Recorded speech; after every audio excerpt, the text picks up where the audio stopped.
January 13th, 1996, a Saturday afternoon in Arlington, Texas. A 9-year-old girl named Amber Hagerman is riding her pink bicycle in an abandoned grocery store parking lot, a place neighborhood kids used all the time.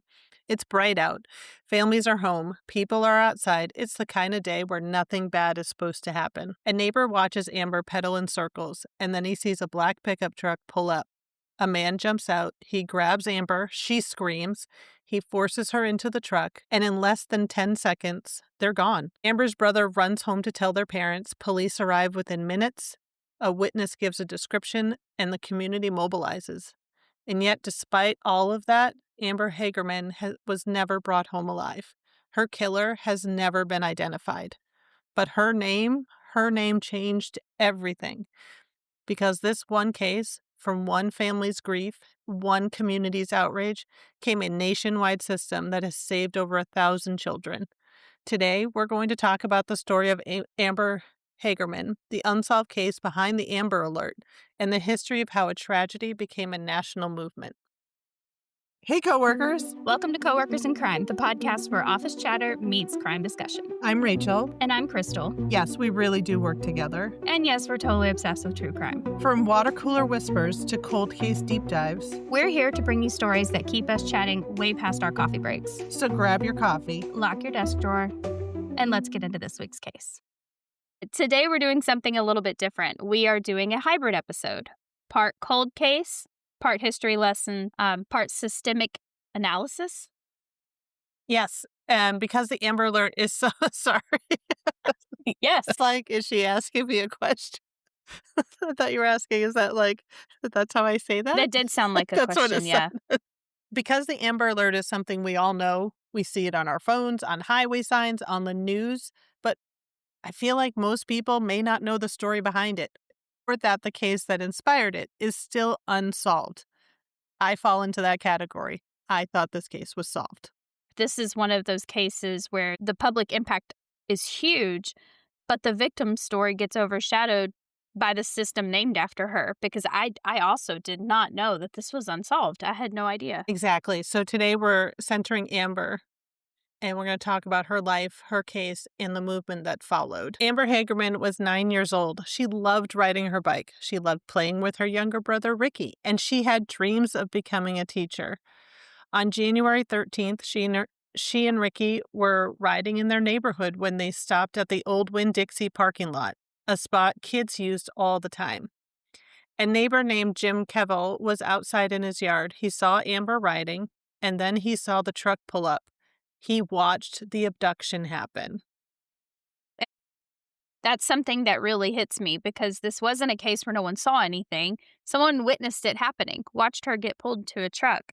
And this does give me chills because Winn-Dixies are all over the place here. So it's like I can see this. I can visualize the whole thing like it happened on a road over. So how does an abduction with a witness, a vehicle description, and rapid police response still end up unsolved? Right, because the timeline is tight. And police were on the scene within minutes. Yeah, and Amber's bike was found right where she'd been taken. But the truck, described as a black single-cab pickup, was never located. No license plate and no confirmed sightings afterwards. 4 days later, Amber's body was found in a creek behind an apartment complex. Police confirmed she had been murdered. Beyond that, they've released very few details publicly. And here's why this systemic issue starts to be a problem. This was 1996, before cell phones were common, before surveillance cameras were everywhere, before social media could blast out alerts instantly. And this is before there was any kind of coordinated child abduction alert system. So police did what they could with the tools they had, but those tools were limited. So if we look at it in today's lens, if Amber was abducted today with the systems we have now, do you think the outcome would be different? Oh, I do, yeah. Ring doorbells. Just imagine what Ring doorbells could have done. Or people with their camera phone that would have been videoing Amber going in circles, with their little cell phones that are out everywhere. It'd be really difficult to think that there wouldn't be something digital to go off of, or the vehicle going past a gas station or the Winn-Dixie where they had security cameras or something. I feel like there could have been other places they could have tracked that vehicle throughout to see if they could find anything else. I think it would be very different today. I do too. I just think the number of cameras that are everywhere. I mean, I'm always still amazed how sometimes when you see an Amber Alert come up on your phone or on the highway or something, and then it's a couple days or however long after that they're like, we're shutting down the Amber Alert. They've been found safe, or you know, I'm still amazed that I'm like, it took this long. Like, why did it take this long? But Mhm. just because of all the cameras and traffic cams and surveillance at buildings and your cell phone and just how everything can be tracked. Yeah. Now your That whole cars Big track Brother you is too. watching. Yeah. Right. They pick cell phone towers to say, well, these phone numbers in this time frame that were pinging from this tower don't belong here. They belong to these people. These people drive these vehicles. Oh, look, there's a black truck. Pegged. Done. There's so many things that are different now. Yeah. And after Amber's murder, her parents, Donna and Richard Hagerman, refused to let her case fade. Donna especially became a force. She pushed local officials, law enforcement, and media outlets to create a system that would notify the public immediately when a child was abducted. And here's something I'm thinking most people don't know, because I didn't. The Amber Alert wasn't created by the government. It was created by a grieving mother and a local community. It started in Dallas-Fort Worth area as a partnership plan between law enforcement and local stations, and they called it the Amber Plan. And it worked. Within months, other cities adopted it, then other states. By 2003, federal legislation created a national Amber Alert system. Before we go further, we should talk about what actually triggers an Amber Alert, because it's not automatic and it's not used for every missing child. Right. The criteria is strict, and they're strict on purpose. The Amber Alert criteria is the child is 17 or younger. Law enforcement believes the child has been abducted. Police believe the child is in imminent danger of serious bodily harm or death. There is enough descriptive information to help locate the child or suspect, and the child's information is entered into NCIC. And the tough part is a lot of kids that go missing do not meet these criteria. Which raises another question. How many children are in danger but don't qualify for the system designed to protect them? Mm. I Yeah. don't think we'll ever have that number. I don't and don't even want it. I don't even wanna know. That's so sad. I mean, it's like you think about just kids that are in situations in their own home that are not safe but still get sent home every day. The school doesn't want to Right. send them home. I have plenty of friends that are teachers that are like, these children are in danger every day and we have to just keep sending them home. And so that's not even talking about missing. That's just children that go home every day. So Right. yeah. I don't think I want to know the number. I don't. I definitely don't want to know the number. I think it would be hard to get out of bed at all. Just very sad. So, what doesn't trigger an Amber Alert is if the child is believed to be a runaway. We had a good talk about that last time of how you prove that they're not. A custody dispute without evidence of danger, a missing teen with no signs of abduction, a case with no actionable information, or situations where police can't confirm imminent danger. And that last one I feel is subjective, which, this leads to another question. Are we comfortable with a system where urgency depends on interpretation? I definitely am not. That's not even, I don't even have to think about that. I feel, again, we talked about this a lot last time, that um, where someone says, hey, this person is missing. And they're like, yeah, but didn't they like to party? Like, that's not very fair. That's not fair. And if I'm not calling all the time to say, oh, my daughter didn't come home again, Bob, like, Right. I know the person I'm reported, the whole dispatch team knows me because I call every weekend. I completely understand saying, look, we can't keep doing this. But when you're talking about, I've never called you before, there's something wrong, I don't know how that can be subjective. I don't know how that can be up to interpretation. Something's wrong. How many resources are Right. we wasting? How many resources are we gonna waste if we wait too long? Where's the real I issue here? I can understand on one hand, like, that there has to be criteria, because think about it. Here's a different type of example. You're walking through a parking lot. You hear a car alarm go off. Do you report it? Nope. You just keep on walking on your day, and it just becomes background noise. So I think they have to have the criteria so that when these Amber Alerts go out, people take them seriously. Sure. I don't know about you, I don't get them, every day. I don't even get them every week or every month. So when it does go off on my phone, I'm like, am I near the area that they're talking about?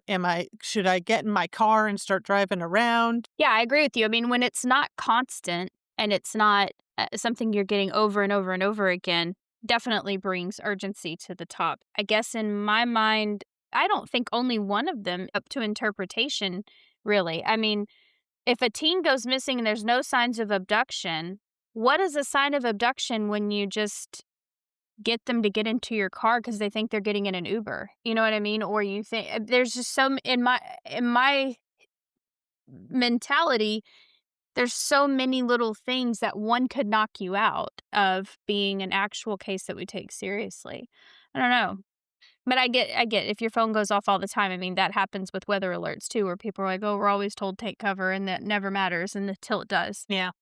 It's still, I mean, I get having criteria because then Mhm. everything would go out, but I think they have to be very specific criteria and nothing left to interpretation. And you know what? There's more than just the Amber Alert. I've heard of a couple of them, not all of them. And, because over time, states created additional alerts to fill in the gaps because you have the Amber Alert, which is for kids under the age of 18. And then you had the Silver Alert, which was for people 65 and older.